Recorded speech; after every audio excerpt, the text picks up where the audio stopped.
This segment of the news has been brought to you by Sun Oil Limited. Welcome back. The Princess Margaret Hospital dialysis unit received a significant boost as it officially took possession of 6 donated dialysis machines just last week. The donation was facilitated by Coral Pharmaceuticals Limited, representatives of Renal Dynamics in the Bahamas. The donated machines will replace some of the older equipment currently in use and provide vital backup for the remaining dialysis machines at the Princess Margaret Hospital. Each device, like the ones pictured here, has the capacity to treat an estimated 3 patients per day. Making their presentation on behalf of Renal Dynamics was Dr. Nicholas Swakert, Director of Operations. For over 25 years now, Renal Dynamics supports dialysis clinics and hospital units throughout the region.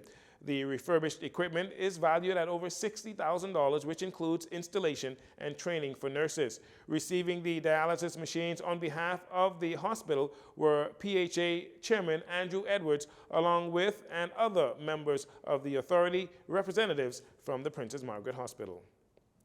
The Bahamas Feeding Network Director, BFM Mario Carey, is making an urgent plea to the public to pay attention to the hunger crisis that many face here in the Bahamas. Mr. Carey made the comments as he and BFN Executive Director Archdeacon James Palacios paid a visit to the Great Commission of Ministries, one of nearly 100 feeding centers that BFN regularly supports. Mr. Carey said it is both sad and shocking to see the extent of the issue of hunger here in the Bahamas. Bishop Walter Hanschel, founder and president of Great Commission's Ministries, said the organization has been seeing a sustained increase in people seeking help with the basic necessities in recent months. Great Commission Ministries, located on Wolf Road, provides hot meals to roughly 500 people each day, in addition to distributing meals to the sick and shut-in. Meanwhile, according to Mr. Carey, the Bahamas Feeding Network provides more than 70,000 meals per month and spends over $120,000 on its monthly efforts. He says hunger in the Bahamas is a crisis that is not being adequately addressed, and he believes the crisis is beatable if everyone makes a contribution.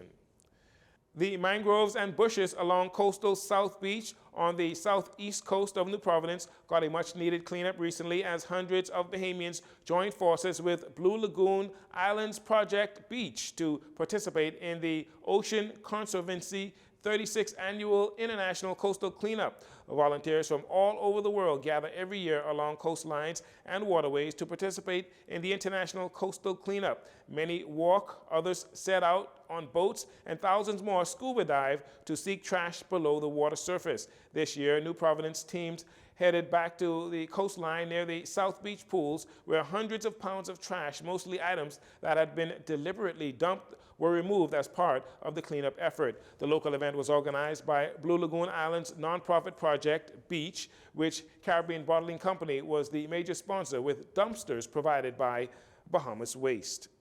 And finally, following 2 years of alternative fundraising activities due to the COVID-19 pandemic, CIBC First Caribbean has announced the return of the Walk for the Cure of Cancer to be held this Saturday, October 1st, in New Providence, Grand Bahama, Abaco, and Eleuthera, as the event moves into its 6th year.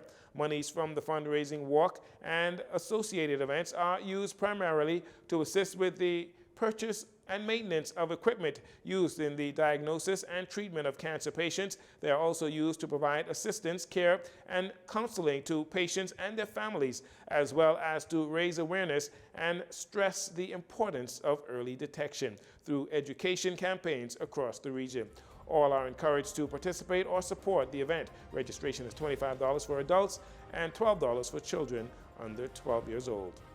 And that'll do it for your JCN Evening News. Once again, I'm Dorino Saunders. Thanks for joining us. This segment of the news has been brought to you by Sun Oil Limited.